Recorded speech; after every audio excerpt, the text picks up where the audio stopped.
దేవుని ఇల్లు అనే కార్యక్రమానికి ప్రేమతో స్వాగతం. ఈ కార్యక్రమం చాలా మంది చూస్తున్నారు, చాలా మంది కమెంట్స్ రాస్తున్నారు. అది కాకుండా మీ ఆత్మీయ జీవితానికి ప్రయోజనకరంగా ఉందని చెప్తున్నారు. మేము కూడా చాలా ప్రాంతాలకు వెళుతున్నప్పుడు చాలా సంతోషంగా ఉంది. మరో లెవెల్ కి ఇంకొక డైమెన్షన్ లోకి వెళుతున్నామని చెప్తున్నారు. చాలా సంతోషంగా ఉంది. ఈ రోజు దేవుని ఇంటిలో ఒక వ్యత్యాసమైన మార్పు. రండి ఎండి జగన్ కొన్ని ప్రశ్నలు అడుగుదాం. బ్రదర్ జగన్, ప్రోగ్రామ్ కి స్వాగతం.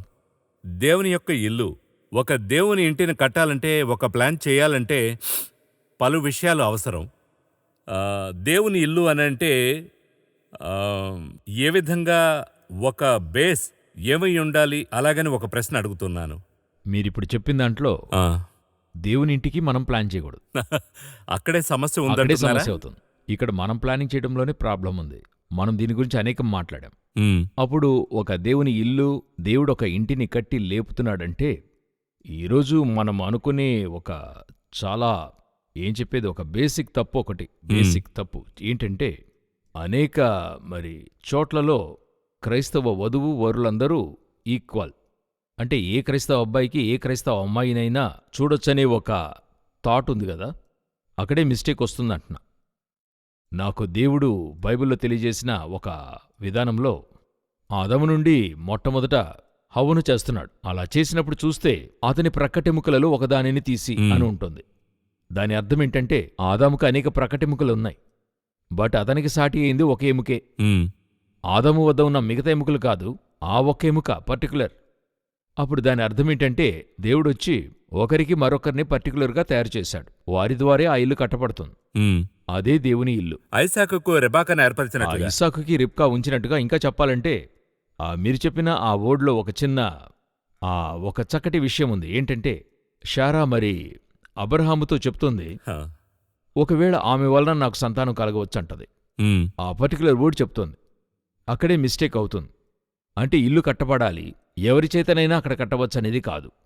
దేవుడు ఇల్లును కడతాడు. అయితే ఇల్లు కట్టేవాడు ఎలా కడతాడు? అబ్రహాముకి సారాతోనే కడతాడు. ఉమ్, ఇప్పుడు అదే మిస్టేకు రాహేలు చేస్తుంది. ఉమ్. రాహేలు తనకు బిడ్డ కలుగులేదని తన దాసిని బట్టి వారి వల్ల మాకు సంతానము కలుగనిమ్మని వారు చెప్తారు. అంటే ఇద్దరును. ఇద్దరిలో ఓన్ ప్లానింగ్ లో ఎక్కడో బ్యాక్ ఫెయిల్యూర్ అవుతోంది. అవును. అంటే ఇల్లు కట్టబడాలనేదే వీరి యొక్క కాన్సెప్ట్గా ఉంది. దేవునికి వీరి వల్లే కట్టబడాలనే కాన్సెప్ట్ ఉంది. అయితే బుద్ధిగల స్త్రీ ఇంటిని కడుతోందని ఒక స్త్రీ యొక్క ముఖ్యత్వం అక్కడ ఉంది. జ్ఞానవంతురాలు తన ఇల్లును కట్టునంటే వారు దేవుని ఇల్లును ఎలా కడతారనేదే కాన్సెప్ట్. ఇప్పుడు నేను దానికి ముందర స్టేజ్లో ఉన్నా. ఎలా చెప్తున్నానంటే, ఏ స్త్రీ దేవుని ఇల్లు కట్టాలనేది దేవుని దగ్గర ఉంటుంది. ఉన్న స్త్రీలందరితోనూ అందరి ఇండ్లను దేవుని వల్ల కట్టడం అవదు. ఉమ్, అలాగే మీరు కట్టాలని తీర్మానించుకుంటే ఆ డిజైన్లో ప్రాబ్లం వస్తుంది, లేక డిజైన్ లేట్ అవుతుంది. ఉమ్, ఇప్పుడు మీరు చేతకాని మేస్త్రితో ఇల్లు కట్టనారంభిస్తే, ఇప్పుడు మీరు అతనికి చెప్పి కట్టనారంభిస్తే ఎక్స్ట్రా టైం అవుతుంది కదా. ఉమ్. ఆ విధంగానే మీరనుకున్న డిజైన్ రాబెట్టడం చాలా కష్టమవుతుంది. కష్టం. ఆ విధంగానే మీరొక రాంగ్ పర్సన్ని చూస్ చేశారు. బట్ బిలీవరే, క్రిస్టియనే, మరో మాట లేదు, బట్ రాంగ్ పర్సన్ చూస్ చేశారు. వారిని పెట్టుకుని ఇల్లు కట్టాలనుకుంటారు. అది 10-20 సంవత్సరాలు అవుతుంది. మీరు 10 సంవత్సరాల్లో అచీవ్ చేయాల్సింది 20 సంవత్సరాలు పట్టవచ్చు. లేక 10 సంవత్సరాలు అచీవ్ చేసినా గానీ దానికి మీరు చేసే స్ట్రెయిన్ తీవ్రంగా ఉంటుంది. ఉమ్, ఈరోజు అనేక మంది కుటుంబాల్లోనే ప్రాబ్లం ఉంటుంది. సో ఆ యొక్క ఇల్లు కట్టబడటంలో ఎవరన్నదే పర్టికులర్గా ఎంతో ప్రాముఖ్యమైన విషయంగా చూడబడుతోంది. ఈరోజు క్రైస్తవుల మధ్యలో చాలామంది క్రిస్టియన్ ఫ్యామిలీస్లో చూస్తే డివోర్స్ అధికమవుతుందని పేపర్లో చూస్తున్నాం. రీజన్ ఏంటి? Both are Christians, both are same church, ఇంకా చెప్పాలంటే సేమ్ డాక్ట్రిన్లోనూ ఉన్నారు. అలాగుంటున్నప్పుడు ఎందుకు ఈ ప్రాబ్లం వస్తుంది అని చెప్పి చూస్తున్నప్పుడు వారి మధ్యలో వీళ్లే వాళ్ళకా అనేటువంటిదైన ఒక కాన్సెప్ట్ ఉంది. ఉమ్, మీరు ప్రాక్టికల్గా లోకానుసారంగా సైకలాజికల్గా ఇవేవైనా చెప్పుకోవచ్చు. ఉమ్. అయితే మీరు బేసిక్గా అడిగిన ప్రశ్న, బేసిక్గా ఏదో ఒక ఇల్లు దేవుని ఇల్లుగా కట్టబడాలంటే వీరికి వీరు ఇదే దేవుడొచ్చి ఆరంభములోనే రాస్తున్నాడు. ఉమ్. ఆ పర్టికులర్ మ్యాచ్ కాకుండా మీరేది మ్యాచ్ చేసినా తప్పు అవుతుంది. అంటే మీరు చెప్పినట్లు ఫౌండేషన్ కరెక్ట్ గా ఉంటేనే ఇల్లు చక్కగా నిర్మించవచ్చు. ఆ తర్వాత మీరు ఈజీగా తేవచ్చు. గాడ్స్ ప్లాన్లోనికి వచ్చేస్తున్నారు. అప్పుడు గందరగోళం ఎక్కడా రాకూడదని అనుకుంటున్నారంటే, మీరు ఆ మ్యాచ్ చూసినప్పుడే మంచిగా ప్రార్థించి, నాట్ వరల్డ్లీగా కాకుండా హెవెన్లీ దృష్టి కలిగి చూస్తే చాలా సమస్యలు పరిష్కారం అవుతాయని అనుకుంటున్నాను. ఊతినే ఒక ఉదాహరణకు చెప్తాను. ఇప్పుడు మీ అంతటా ఒక అమ్మాయిని చూసి పెళ్లి చేసుకుంటున్నారు. ఒక ప్రాబ్లం వస్తుంది. ఇంట్లో ఉన్నవాళ్ళు ఏం చెప్తారు? ఉమ్, మిమ్మల్ని చూసి ఆ, నువ్వే కదా మీరే వెళ్ళి చూసావు అని చెప్తారు. ఆ, అదే ఫ్యామిలీ వాళ్ళు చూసి చేస్తున్నారనుకోండి, వారొక అమ్మాయితో పెళ్లి చేస్తున్నారు, ప్రాబ్లం వస్తుంది. ఇప్పుడు ఎవరేం చెప్తారు? అబ్బాయి చెప్తాడు, ఉమ్, మీరే కదా చూసి చేశారు, మీరు చూపించిన అమ్మాయి కదా అని అంటాడు. ఇదట్లే దేవుని దగ్గర తీసుకెళ్లొచ్చు. దేవుడే మనకొకటి చూసి ఇచ్చాడు, చూసి చేశామంటే మనం ధైర్యంగా దేవుని దగ్గర నుంచోవచ్చు. మనమిక్కడ మనమే చూస్ చేసుకుంటున్నాం. మనకి కొంత క్రైటీరియా ఉంది, ఫిక్స్ ఫిక్స్ చేసుకున్నాం. ఎంబీఏ చదివిన అబ్బాయికి ఎంబీఏ చదివిన అమ్మాయి ఉండాలి, లేక ఒక మాస్టర్స్ అయి ఉండాలనేది మనం తీసుకొచ్చాం. ఫిక్స్ చేసి ప్రార్థన కూడా బయోడేటా చేస్తాం. ఆ యొక్క సివి అంతటిని తీసుకెళ్లి ఫోటోతోనే ప్రార్థిస్తాం. ఓహో. ఆ తర్వాతే దేవుడు ఓకే చెప్పాడనేది చెప్తాం. అవన్నీ చాలా ఉన్నాయి. ఇప్పుడొచ్చి అబ్బాయిని అమ్మాయిని పేరు డిసైడ్ చేయడం లేదు, చర్చ్ డిసైడ్ చేయడం లేదు, ఆ పేరు వెనుకున్న చదువునే డిసైడ్ చేయడం అవుతుంది. ఉమ్, నా ప్రశ్న, బాగా చదివిన అబ్బాయికి కొంచెం తక్కువ చదివిన అమ్మాయిని పెళ్లి చేయకూడదా? ఇందులో ఏం కాన్సెప్ట్ ఉంది? ఉమ్, అయితే వీళ్ళకి స్పిరిచువాలిటీ ఇంపార్టెంట్గా అనిపించడంలా. వీళ్ళకి ఇంపార్టెంట్ అనేటువంటిది స్టేటస్, అంతస్తు. పత్రికలో వేసినప్పుడు ఆ పేరు వెనుక ఇద్దరికీ ఏముంది అనేటువంటిదే ఇంపార్టెంట్. వరల్డ్లీ పారామీటర్స్ లోనే చూస్తున్నారు. ఆ పారామీటర్లో మీరు రాకూడదు కదా, స్పిరిచువల్ పర్సన్ రాకూడదు కదా. అక్కడే ఫౌండేషన్ స్లిప్ అవుతుంది. అది దెబ్బతింటుంది. ఇప్పుడు ఎందుకు మాక్సిమం డివోర్స్ అంటే, మాక్సిమం వీరు చూసే క్రైటీరియా వేరే దగ్గర ఉంది. ఉమ్, డాక్టర్ అబ్బాయికి డాక్టర్ అమ్మాయినే చూడాలి. అలా ఫిక్స్ అయినప్పుడు సమస్య వస్తుంది. ఉమ్, అందుకని చెప్పి డాక్టర్ని పెళ్లి చేసుకోకూడదని చెప్పడం లేదు. గాడ్స్ విల్ అయితే చేసుకోవచ్చు, తప్పే అది సరే. లేదు. అప్పుడు గాడ్స్ విల్ ఏంటని కనుగొంటే సాల్వ్ అవుతుంది. మేజర్ సమస్య సాల్వ్ అవుతుంది. ఉమ్, మీరు బేస్మెంట్ బలంగా వేశారు, పైన ఏ సమస్య అయినా పాల్గొట్టి తిరిగి కట్టుకోవచ్చు, సరి చేసుకోవచ్చు. బేస్ స్ట్రాంగ్ లేదు. బేసే స్ట్రాంగ్గా లేదు. అదే ఈనాటి ప్రాబ్లం. సో ఇల్లు కట్టబడటం అనేది ఆ పర్టికులర్ పర్సన్, ఆ పర్సన్ ఎవరైనా కావచ్చు, అయితే గాడ్ చెప్పే మనిషిగా ఉండాలి. ఏ రోజు మన కార్యక్రమానికి ఒక డిఫరెంట్ అయిన క్యారెక్టర్, ఆ క్యారెక్టర్ గురించి చాలా మందికి తెలుసు. అయితే ఇందులో ఈ క్యారెక్టర్ని బట్టి పలు సీరియల్స్, పలు విధాలైన విషయాలు, సినిమాలు కూడా వచ్చాయి. ఎందుకంటే ఈ బేస్ ఎలా ట్విస్ట్ అయిందో నేను చెప్తున్నాను. అత్త కోడలు, ఇదేనండి కాన్సెప్ట్. ఒక కోడలికి ఒక అత్త అయితే దీనిపై ఎలాంటి ప్యాకేజ్ వచ్చిందో గమనించండి.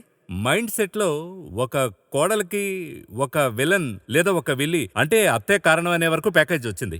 బైబిల్లో మనకి ఈ అత్త కోడల కాన్సెప్ట్ రూతులో చాలా వ్యత్యాసమైన ఒక స్క్రిప్ట్, ఒక స్క్రీన్ ప్లే, అది కాకుండా ఒక లోతైన సత్యం, అది కాకుండా ఈ క్యారెక్టర్, ఈ అత్త కోడల నుండి ఓ గొప్ప క్యారెక్టర్ ఒకటి బైబిల్లోనే మీరు గమనించారంటే బేస్ నుండి వచ్చినట్లు ఒక ప్రాఫిటిక్గా ఉంది. అదే రూత్ అనే పుస్తకం. ఆ వర్డ్ అనేది ఎంతో పర్టికులర్ వర్డ్, ప్రాఫిటిక్. ఎందుకంటే ఈ బుక్ ఏర్పడ్డ స్థలము నుండి నేను ఆరంభిస్తాను. ఈ బుక్ రూత్ బుక్ ఉంది కదండి బైబిల్లో, అదెందుకు అక్కడ ప్లేస్ చేయబడింది అనేటువంటిదే ఎంతో ఇంపార్టెంట్. ఎందుకంటే న్యాయాధిపతులకు సమూయేలుకు మధ్యలో ఉంటుంది, కరెక్ట్గా మిడిల్లో ఉంటుంది. ఇప్పుడు చూస్తే అట్లే వస్తూ ఉంటుంది లైన్గా. అవును, ఆ వస్తుంది. జెనసిస్ నుండి అవును. ఇశ్రాయేలుకి సంబంధించిన విషయాలు వస్తూ ఉంటాయి. కరెక్ట్. తిరిగి సమూయేలు నుండి ఇశ్రాయేల్ సంబంధించిన విషయాలు వస్తుంటాయి. మధ్యలో సంబంధమే లేనటువంటి ఒక జెంటైల్ లేక రూతు యొక్క బుక్కు లోపలికి వచ్చింది. ఈమె పేరు లోనికొస్తుంది. రూతు చరిత్ర అనేది లోనికి వచ్చి ఆ తర్వాత తిరిగి ఇశ్రాయేల్ లోనికి వెళ్ళిపోతుంది. దీని యొక్క ప్లేస్మెంట్ ఏంటని అడిగితే, ఆ ఒక ప్రాముఖ్యమైన స్థలములో అన్యజనులు లోనికొచ్చి బయటికెళ్తారని అర్థం. ఇప్పుడు మీరు ఈ బుక్ న్యాయాధిపతులు పుస్తకంలో చూసినట్లయితే ఒక నిబంధనలో ఉంటుంది. అవును. న్యాయాధిపతుల యొక్క కంట్రోల్, జడ్జెస్ కంట్రోల్లో ఉంటుంది. జడ్జెస్ తర్వాత కింగ్స్ వస్తున్నారు.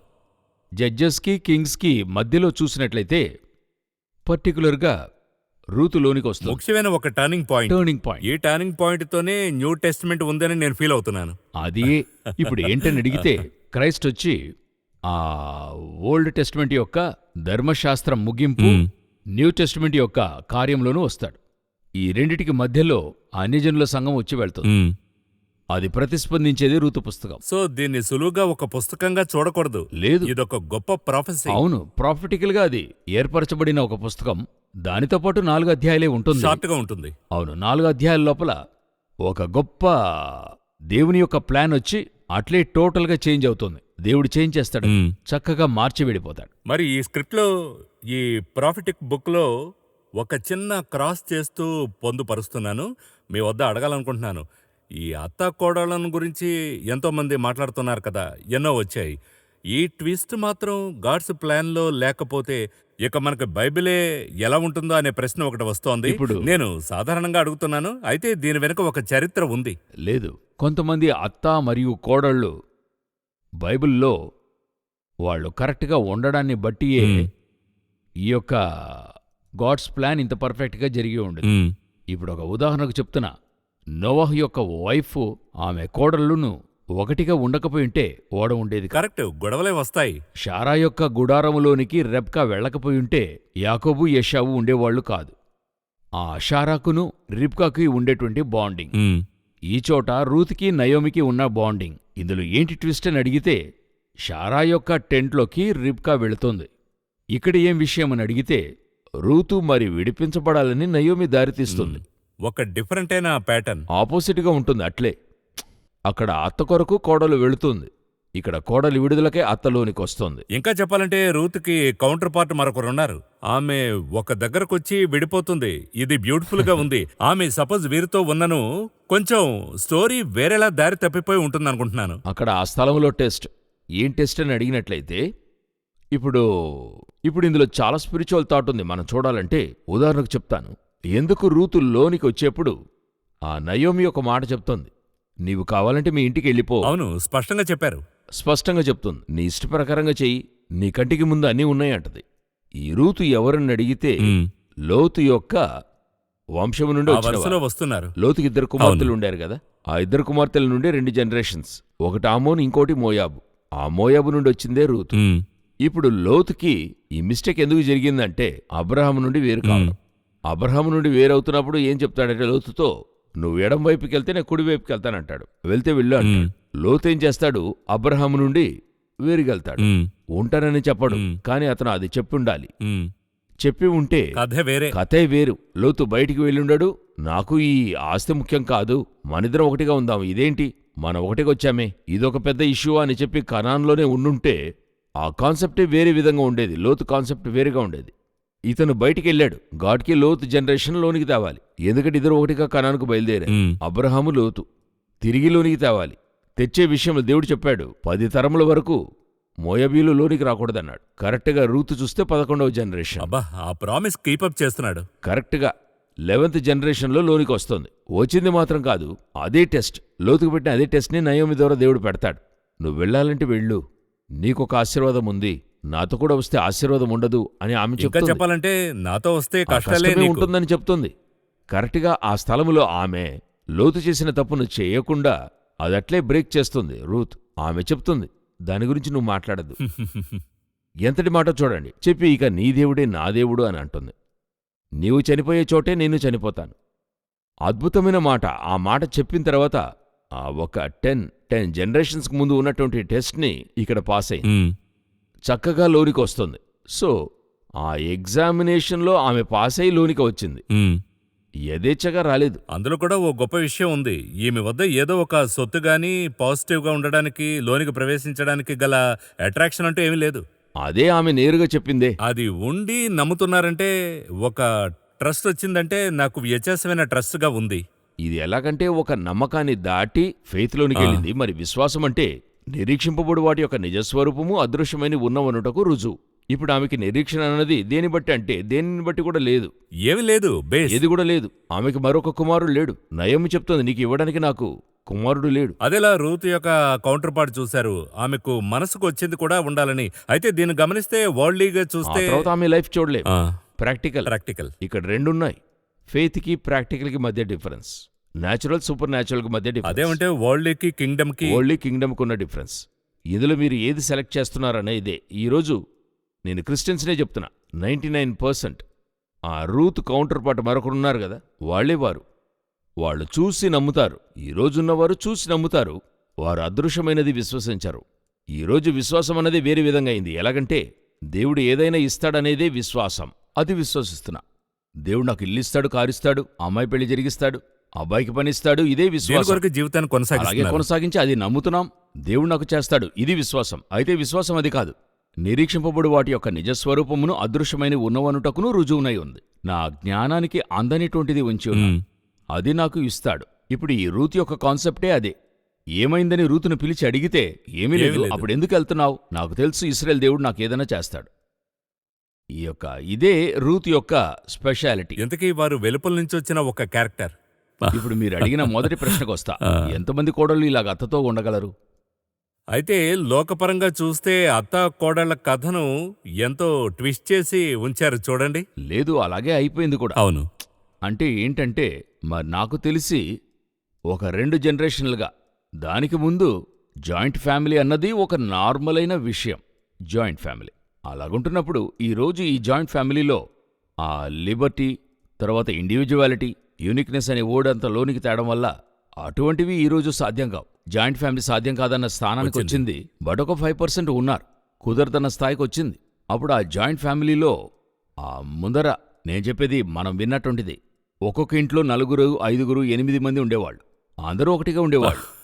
ఈ మధ్య ఒకరితో మాట్లాడుతున్నప్పుడు ఆ బిడ్డ నాతో చెప్పింది, అత్త మాత్రం ఉండకూడదు, అత్తగారు లేని కుటుంబం అయితే నాకు ఓకే అంటుంది.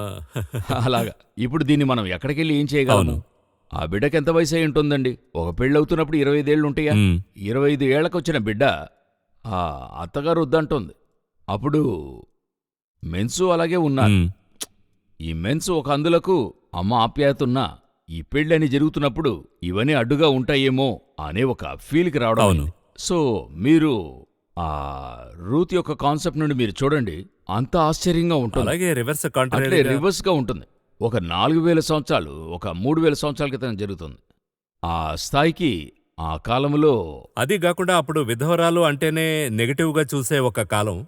విధవరాలు కూడా ఒక రూత్ అనే ఒక యంగ్స్టర్, ఆమె కూడా ఒక విధవరాలని గమనిస్తే, ఇలా ఒకరు మీరు వెళ్ళే స్థలానికి నేను వస్తాను, నీ మరణం నా మరణం అలాగని చెప్తే ఎలాంటి ఒక లైన్లో చదివేస్తాం. అయితే అందులో ఉన్న డెప్త్ గొప్పగా ఉంది. అంటే సాక్ష్యంగాను చెప్పొచ్చు. ఇప్పుడు నెగటివ్గా కొన్ని చెప్పుకున్నాం. ఒక ఫ్యామిలీ ఉంది, వారి జీవితంలో ఒక చిన్న అసంభావం. ఎప్పుడంటే ఒక 10-20 సంవత్సరాల క్రితం జరిగింది. 15 ఏళ్ళు అవుతుంది అనుకుంటాను. ఒకే రోజులో భర్తను మామగారు యాక్సిడెంట్లో పోయారు. ఇద్దరు కూడా సేవకులు వాళ్ళు. ఆ యొక్క భర్త చనిపోయినప్పుడు ఆ యొక్క భార్యకొచ్చి 1 సంవత్సరంలోనో బిడ్డ ఉంది. అయితే అత్తా కోడళ్ళు చేరే ఈనాటికే చర్చ్ జరిపిస్తున్నారు. అబ్బాయిని పెంచారు, ఇద్దరూ ఒకటిగా ఉంటారు, జరిపిస్తారు. ఆ స్థాయికి ఇప్పుడు రూతు నయమి వంటి వారిని చూడొచ్చు. ఉన్నారు, లేరని చెప్పలేమని చెప్పవస్తున్నా. ఉన్నారు, అటువంటి వ్యక్తులు ఉన్నారు. ఆ విధంగా ఒక ఇప్పుడు రేర్ పీస్ అంటారు, అలాగైపోయింది ఇప్పుడున్న పరిస్థితికి. సో ఈరోజు ఎందుకు ఇలాగ లేరు అనే ప్రశ్న తలెత్తినప్పుడు నేను నా యొక్క దీని మట్టుకైతే ఆ అత్తా కోడళ్ల మధ్య ఒక స్పిరిచువల్ బాండింగ్ అనేటువంటిది మనం చూడలేకపోతున్నాం. భర్తకి భార్యకి మధ్య ఒక స్పిరిచువల్ బాండింగ్ ఉంది. నేను చెప్పేది స్పిరిచువల్గా. హవను గూర్చి చెప్తున్నప్పుడు హెల్పర్ అని చెప్తున్నాం కదా. హెల్పర్గా ఉంటున్నప్పుడు వారిద్దరి మధ్య బాండింగ్ ఉంటుంది, వీరిద్దరూ భార్య భర్తలు అనేది. కానీ ఈ బాండింగ్ అత్తగారికి ఉంది, మామగారికి ఉందనేది ఈ జనరేషన్ అర్థం చేసుకోవడంలా. నేనొక ఉదాహరణకు చెప్తాను. అబ్రహాముతో దేవుడు ఒక ఆశీర్వాదం పలుకుతాడు, నీ సంతతిని విస్తరింపజేస్తానని చెప్పి. ఈ ఆశీర్వాదాన్ని లాబాను రిబ్కాతో చెప్తాడు. అవును, అదే మ్యాచింగ్ గా సేమ్ ఉంటుంది. మ్యాచింగ్. అప్పుడు ఇదేది సూచిస్తుందంటే అబ్రహాముకిచ్చిన ఆశీర్వాదం తన కోడలు ఎవరన్నది కన్ఫర్మ్ చేస్తోంది. కరెక్ట్. ఆమె వల్ల కట్టబడాలి, ఈ ఆశీర్వాదం నెరవేరాలన్నదే కాన్సెప్ట్. అవునా? ఇంకా చెప్పాలంటే అక్కడ పెళ్లికుమార్తె పెళ్లికుమారుడు చూసుకునే లేదు, చూడనే లేదు. అబ్రహాము ఇదే ఉత్తరవాదం. అబ్రహాముకి ఇవ్వబడిన ఆశీర్వాదం ఎవరి వల్ల అంటే రిబ్కా ద్వారా జరగాలి. దానికి ఒకే కాన్సెప్ట్ ఏదంటే తనకివ్వబడిన అదే బ్లెస్సింగ్ ఇక్కడ నోటితో చెప్పబడుతుంది. సో ఇదే కాన్సెప్ట్. ఇదే విధంగానే కోడలికైనటువంటి కాన్సెప్టు అత్త ద్వారా జరగాలి, లేదా అత్తగారికి ఇవ్వబడిన దర్శనం కోడలి చేత జరగాలి. ఇది జరగాలన్నందుకు పెద్ద కాన్సెప్టే రూతు, నయోమీను. అప్పుడు ఈ యొక్క బాండింగ్ ఉంది కదా. సాధారణంగా భార్యాభర్తలకి మధ్య బాండింగ్ అనేది చూస్తుంటాం. ఆ ఫ్యామిలీ యొక్క ఈ కోడలు లోనికి వచ్చినప్పుడు ఒక బాండింగ్ చూస్తున్నాం కదా. ఇది వాళ్ళు అర్థం చేసుకోవడం లేదు స్పిరిచువల్గా. వాళ్ళేమనుకుంటున్నారు, భర్తతోనే బాండింగ్ ఉంది, ఇంతటితో ఈయన చాలు, నాకు వరవసరం లేదనుకుంటున్నారు. కాదు, ఇది ఒక జనరేషన్గా వచ్చేటువంటి ఒక స్పిరిచువల్ బ్లెస్సింగ్. ఆ బ్లెస్సింగ్ని వీరి యొద్ద నుండి భర్త ద్వారా నెరవేర్చాల్సిన బాధ్యత భార్యకుంది. ఉమ్, సరేనా? అప్పుడు వీరి యొక్క ఆ బేసు వీరికి అర్థమైతేనే జరుగుతుంది. ఉమ్, ఇప్పుడు ఒక ఉదాహరణకి భర్తను తీసుకెళ్ళిపోయారనుకోండి. నేను చెప్పేది ఒక ఉదాహరణే, కానీ చాలా జరుగుతున్నాయి. ఇప్పుడు మామగారికి అత్తగారికి ఒక దుఃఖం ఏర్పడింది, ఉమ్, లేదా వారికి ఒక దిగులు మీ మీద ఏర్పడింది. ఇప్పుడు వారు మీకేం చేస్తున్నారు? హృదయంలో మీ మీద కొంచెం దుఃఖం ఏర్పడి మిమ్మల్ని ఆశీర్వదించలేదనుకోండి, శపిస్తున్నారని చెప్పడం లేదు, ఆశీర్వదించలేదు. ఇప్పుడు వీరి దగ్గర నుండి మీకు రావాల్సిన బ్లెస్సింగ్ మీకు ఎలాగొస్తుంది? ఉమ్, ఈ థాట్ని మనము స్పిరిచువల్గా అనుకోవడం లేదు. ఏమనుకుంటున్నాము? పెళ్లి చేసుకున్నాం, వచ్చాం, వారు ఆశీర్వదిస్తే ఏంటి, శపిస్తే మనకేంటి? వారి నోటి నుండి వచ్చే శాపానికి కూడా ఎవరు దిగులు పడటం లేదు. ఉమ్, ఎందుకంటే అవన్నీ శాపం కాదు, దేవుడు చూసుకుంటాడు. అదెలాగా? అదేం కాన్సెప్ట్ ఇది? అంటే నేను ఒక ఆడపిల్ల పుట్టినప్పుడే నేను అనుకుంటా, అంటే దేవుడు ఎవరో ఇంటిని కట్టడానికి ఈ బిడ్డను నాకిచ్చాడు, ఆ ఇంటిని కట్టి లేపే బాధ్యత ఈ బిడ్డ దగ్గర ఉంది. ఉమ్, అప్పుడు నా బాధ్యత ఏంటంటే ఆ ఇంటిని కట్టి లేపడానికి ఏం చేయాలో ఆ బిడ్డను అలా పెంచాలి. ఉమ్, ఇంతే కాన్సెప్ట్. ఉమ్, అదేవిధంగా నాకొక అబ్బాయి ఉన్నాడంటే ఒకింట్లో ఆ అమ్మాయి ఉంటుంది, ఆ బిడ్డను వాళ్ళు ఈ ఇంటిని కట్టి లేపడానికి పెంచాలి. ఈ యొక్క మిక్సింగ్లోనే ఓల్డ్ ఇంతవరకు జరిగింది స్పిరిచువల్గా. ఉమ్, ఈ ఫీల్కే రారు, ఇటువంటి థాటే రాదు వాళ్ళకి. మరి ఇప్పుడు ఏం థాట్ ఉందంటే, ఒక అమ్మాయి అబ్బాయిని చేసుకుని ఆ తర్వాత వారిద్దరు కలిసి ఒక ఫ్యామిలీ ఆరంభించాలి, వారు చూసుకుంటారు. వారు చూసుకొని వారు బాగుండని ఉండని, నేను కాదని చెప్పలా. కానీ వారికి ఉండాల్సిన మైండ్ ఏంటంటే, వాళ్ళకుండాల్సింది నలుగురికిని, అత్తగారు అల్లుడు, ఇటువైపు అత్తగారు మామగారు, ఇటువైపు భార్యాభర్తలు. వీళ్ళకుండాల్సిన థాట్ ఏంటి? భార్యాభర్తలు అనుకోవాలి, దేవుడు నాతో ఒక ప్లాన్ ఈ భూమిలో చేయడానికి మమ్మల్ని కలిపాడు. ఇందులో వీళ్ళిద్దరూ తెలుసుకోవాల్సింది ఏంటంటే, ఈ ప్లాన్ నెరవేర్చడానికి ఎవరిదని అడిగితే వీళ్ళ తల్లిదండ్రులది. ఉమ్, ఇది నెరవేర్చవలసిన మరొక భాగంలో నేనున్నానని వీళ్ళు తెలుసుకోవాలి. అదే సమయంలో ఈ అత్తగారు మామగారు అమ్మాయిని పెంచిన వాళ్ళు ఏమనుకోవాలి, ఈ బిడ్డను దేవుడు నా చేతికి ఎందుకు ఇచ్చాడంటే ఆయన యొక్క ప్లాను ఎవరి ఇంటిలోనో కట్టి లేపాలి. రిబ్కా పుట్టినప్పుడు లాబానింటిలో కింగ్డమ్ ప్లాన్. కింగ్డమ్ ప్లాన్ రిబ్కా పుట్టినప్పుడే తెలియాలి, ఇస్సాకు ద్వారా యేసుక్రీస్తు రావాలి. ఉమ్, అందుకు రిబ్కా లాబానింట్లో పుట్టాలి. ఇది అర్థం కాకుండా నా కుటుంబం బాగలా, నా పిల్లలు బాగోలేదంటే ఆ బాగోదు, నాకేం చేశారు? నాకేం చేశారు? ఇటువంటి బేస్లోనే ఫ్యామిలీలు వెళ్ళాలి. మీలో మరెంకెన్నో సమస్యలు ఉంటాయి. నేను నా పర్సనల్ ఇష్యూ చెప్తున్నా, నా పర్సనల్ ఇష్యూ టీవీలో చెప్పినా గానీ ఒక పర్సనల్ ఇష్యూగానే చెప్తున్నా. అందరిండ్లలో పెండ్లయిన తర్వాత వచ్చే సమస్య మా ఇంట్లోనూ ఉంటుంది, ఎవరింట్లో లేకుండా ఉండదు. సేవకుల ఇండ్లలోనైతే చాలామంది ఏమనుకుంటారంటే వాళ్ళ ఇల్లొచ్చి పరలోకంలాగా ఉంటుంది అనుకుంటారు. అలాగంటూ పరలోకంలాగా ఉండదు ఇల్లు. ఎందుకంటే స్పిరిచువల్ వార్ఫేర్ మీట్ అవుతుంటారు, ఫిజికల్గాను వార్ఫేర్ మీట్ చేస్తుంటారు. అనేక ప్రాబ్లమ్స్ వెళ్తూ ఉంటాయి. అలా ప్రాబ్లమ్స్ అంతా వస్తున్నప్పుడు ఒక పీరియడ్లో దేవుడు నాకు స్పర్శించింది ఏంటంటే, నాకు అందరికిలాగా ఒక థాట్ వచ్చింది, అయ్యో మనం తప్పుగా చేశాం, అవసరం లేదు, ఇది ఎలాగ చేద్దాం. మనకు ఆ సమయంలో నెగటివ్ థాట్స్ చాలా వస్తుంటాయి. అలాగొచ్చినప్పుడు దేవుడు చెప్పాడు, ఇప్పుడు నువ్వొచ్చి నీకు తగిన అమ్మాయిని నీ వ్యూలో చూస్తున్నావు, బట్ వీరిని నీకిచ్చింది నిన్ను ఫిజికల్గా లేకపోతే లేక నా స్పిరిచువల్ ప్లాన్ నెరవేర్చడానికి. ఆ ప్లాన్ నెరవేర్చడం మాత్రం చూడమని చెప్పాడు. ఆ తర్వాతే ఈ ప్రాబ్లమ్స్ అని లేవని చెప్పను, ఈ ప్రాబ్లమ్స్ నాకు పెద్దగా తెలియదు. ఉమ్, పర్స్పెక్టివ్ వేరే. నా మైండ్ సెట్ కింగ్డమ్ మైండ్ సెట్కి వచ్చింది. దీనికే దేవుడు ఇచ్చాడు, వీరి ద్వారా ఒక ఇస్సాకు రావాలి, వీరి ద్వారా ఒక ఏలియా రావాలి, లేక ఒక ఎలీషా రావాలి. సో ఇది నెరవేర్చడానికే ఇచ్చాడు. అది చూసి అలాగ పరిగెత్తాలి. అలా పరిగెత్తితేనే ఇది పెద్దగా తెలియదు. దీని వెనుక వెళుతూ ఉంటే కింగ్డమ్ ప్లాన్ తెలియనే తెలియదు చివరి వరకు. వరల్డ్లీగానే ఉంటుంది. ఓల్డ్లీగానే చూస్తూ ఓల్డ్లీగానే క్లోజ్ చేస్తాడు సాతాను. ఉమ్, అందువల్లే కేర్ఫుల్ గా ఉండాలి, చాలా కేర్ఫుల్ గా. అవును, ఓపెన్ చేస్తున్నప్పుడే మొదట్లోనే నేనైతే లేటుగానే నేర్చుకున్నా. అయితే ప్రోగ్రాం ద్వారా చెప్తున్నా, మీరు ఆరంభించినప్పుడే నేర్చుకోండి. ఈ యొక్క మ్యారేజ్ ఎందుకు జరుగుతుంది, దేవుడు నన్నెందుకు కలుపుతున్నాడు, భార్య అనుకోవాలి నన్నెందుకు దేవుడు ఇక్కడ తీసుకొచ్చాడు. ఈ ఇంటికి నన్ను తీసుకొచ్చింది, నాకు వయసు అయింది, నన్ను పెళ్లికిచ్చి నేనొక ఫ్యామిలీ అయి నేనొక బిడ్డను కని, అందుకు కాదు. ఏదో ఒక కింగ్డమ్ ప్లాన్లో నేను ఈ ఇంటికి వచ్చాను. అది అర్థమై ఇద్దరు జరపన ఆరంభించాలి. చుట్టూ ఉన్న అత్త మామలు ఇదే అర్థం చేసుకోవాలి. ఈ కింగ్డమ్ ప్లాన్ కింగ్డమ్ ప్లాన్లో ఉండాలి. అప్పుడే రూతులోనికొచ్చి ఎలాగనేది మీకు అర్థమవుతుంది.